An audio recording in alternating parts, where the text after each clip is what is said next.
All right, let's open up the terminal and get to work. This is the moment everything in Module 3 comes together. Welcome to Lesson 11, the Switching Lab capstone, where we're going to put it all together in one full build. We'll move through the topology, run the configuration on both switches, and then verify the whole thing end to end. Think of it as build and verify. One clean pass from blank config to a working layer 2 network. So here's the brief. We've got two switches, SW1 and SW2, connected by a pair of links on gigabit 0, 1, and 2, which will bundle into port channel 1. Writing over that, 3 VLANs, 10 for sales, 20 for engineering, and 99 for management.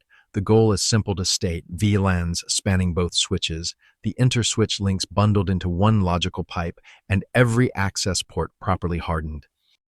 Let's start building on SW1. First, we create all 3 VLANs in a single line, 10, 20, and 99. Next, we grab the 2 uplinks with an interface range and drop them into channel group 1 using mode active, which is LACP. Then we hop onto the logical port channel 1 interface itself, set it to trunk, and pin the native VLAN to 99 so it matches our management VLAN. Same exact config goes on SW2. The 2 sides have to mirror for the bundle to come up. With the trunk up, we turn to the edge. On a sales PC port, we lock it to access mode in VLAN 10. Enable PortFast with BPDU Guard so it forwards instantly but shuts down if anyone plugs in a rogue switch, and add port security plus negotiate to kill DTP. Then we make SW1 the STP route for all 3 VLANs, deterministic layer 2.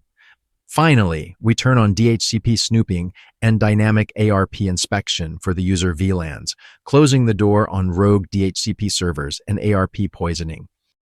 Now we prove it works. 5 commands, run in order, show VLAN brief confirms 10, 20, and 99 exist with the right access ports. Show interfaces, trunk verifies, port channel 1 is trunking with native VLAN 99. Show EtherChannel summary should return PO1 in SU state with members in P. Show spanning tree confirms SW1 as root with ports forwarding, and show port security validates the edge is locked down. If all 5 check out, the switched network is production ready. And that wraps Module 03. The Layer 2 foundation is solid. VLANs segmented, trunks carrying the right traffic, EtherChannel bundled, spanning tree predictable, and the edge hardened. Next up, Module 04, IP routing fundamentals, where we follow packets beyond the broadcast domain and watch them find their way across networks. If this helped, subscribe on YouTube. The full course lives at dargslan.com. See you in Module 4.